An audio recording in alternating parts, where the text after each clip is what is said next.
is up? It's your girl, Shay Hilarious, and thank you for tuning into my channel. Up next, we have George Carlin and War. Now, of course, this was a special request, so it is my first time watching it with you. So without further ado, let's just get right into it, shall we? I'd like to talk a little bit about the war in the Persian Gulf. Big doings in the Persian Gulf. You know my favorite part of that war? It's the first war we ever had that was on every channel plus cable. And the war got good ratings too, didn't it? Got good ratings. Well, we like war. We like war. We're a warlike people. We like war because we're good at it. And you know why we're good at it? Because we get a lot of practice. This country's only 200 years old, and already we've had 10 major wars. We average a major war every 20 years in this country, so we're good at it. And it's a good thing we are. We're not very good at anything else anymore. Huh? Can't build a decent car, can't make a TV set or a VCR worth a fuck. Got no steel industry left, can't educate our young people, can't get health care to our old people, but we can bomb the shit out of your country, all right? Huh? We can bomb the shit out of your country. Pretty accurate. Especially if your country is full of brown people. Oh, we like that, don't we? That's our hobby. That's our new job in the world, bombing brown people. Wow. Iraq, Panama, Grenada, Libya, you got some brown people in your country. Tell them to watch the fuck out. That is so true. Or we'll goddamn bomb them. Well, when's the last white people you can remember that we bombed? Can you remember the last white? Can you remember any white people we've ever bombed? The Germans, those are the only ones, and that's only because they were trying to cut in on our action. They wanted to dominate the world. Bullshit, that's our fucking job. That's our fucking job. Dang. Now we only bomb brown people. Wow. Not because they're trying to cut in on our action, just because they're brown. Now, you probably noticed I don't feel about that war the way we were told we were supposed to feel about that war, the way we were ordered and instructed by the United States government to feel about that war. You see, I tell you, my mind doesn't work that way. I got this real moron thing I do. It's called thinking. Right. And I'm not a very good American because I like to form my own opinions. Exactly. I don't just roll over when I'm told to. Sad to say, most Americans just roll over on command. Not me. I have certain rules I live by. My first rule, I don't believe anything the government tells me. Nothing. Zero. Nope.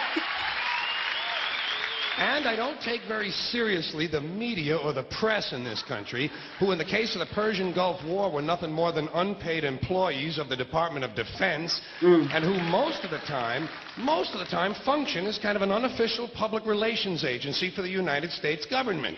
So I don't listen to them. I don't really believe in my country. And I got to tell you, folks, I don't get all choked up about yellow ribbons and American flags. I consider them to be symbols, and I leave symbols to the symbol-minded. I look at war a little bit differently. To me, war is a lot of prick-waving, okay? Simple thing, that's all it is. War is a whole lot of men standing out in the field waving their pricks at one another. Men are insecure about the size of their dicks, and so they have to kill one another over the idea. That's what all that asshole jock bullshit is all about. That's what all that adolescent macho male posturing and strutting in bars and locker rooms is all about. It's called dick fear. Oh my God. Men are terrified that their pricks are inadequate, and so they have to compete with one another to feel better about themselves. And since war is the ultimate competition, basically men are killing each other in order to improve their self-esteem.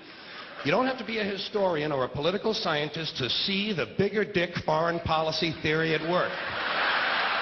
It sounds like this. What? They have bigger dicks? Bomb them! And, of course, the bombs and the rockets and the bullets are all shaped like dicks. It's a Oh. subconscious need to project the penis into other people's affairs. Oh It's my called God. fucking with people. Oh man, George.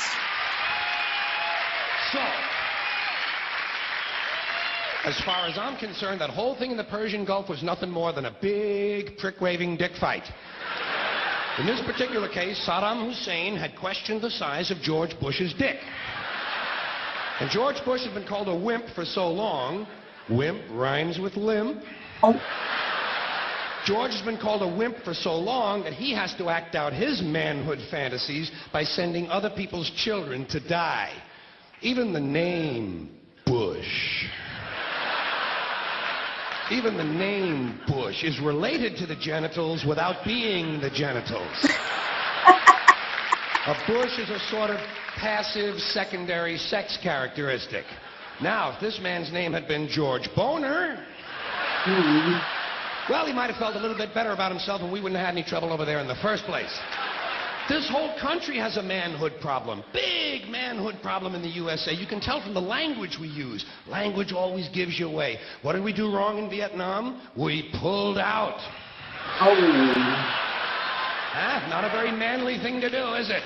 When you're fucking people, you gotta stay in there and fuck them good. Fuck them all the way. Fuck them till the end. Fuck them to death. Fuck them to death. Fuck them to death. Stay in there and keep fucking them until they're all dead. We left a few women and children alive in Vietnam, and we haven't felt good about ourselves since. That's why in the Persian Gulf, George Bush had to say, "This will not be another Vietnam." He actually used these words. He said, "This time we're going all the way." Imagine an American president using the sexual slang of a 13-year-old to describe his foreign policy.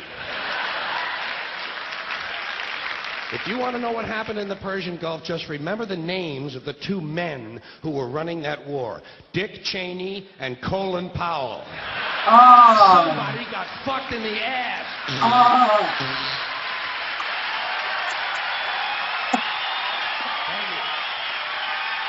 Thank you. Thank you very much.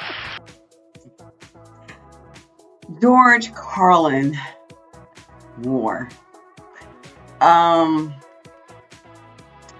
Yeah, I honestly and truly, it is so crazy to me the fact that we're now in 2025 and this is what's happening today. That is, yeah, I'm gonna tell you what, George Carlin leaves me speechless a lot of times because he pretty much like predicted everything that's happening today, and I wish he were alive today.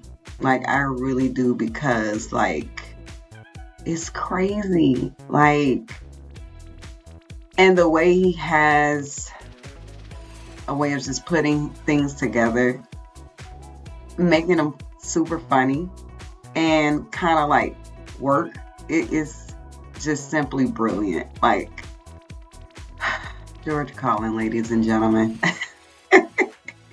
Listen, I hope you enjoyed this clip as much as I did. Thank you for referring this clip. You know who you are. And as always, guys, be sure to like and subscribe. Keep your referrals coming.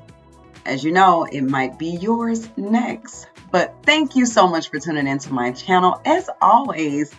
And until next time, peace out.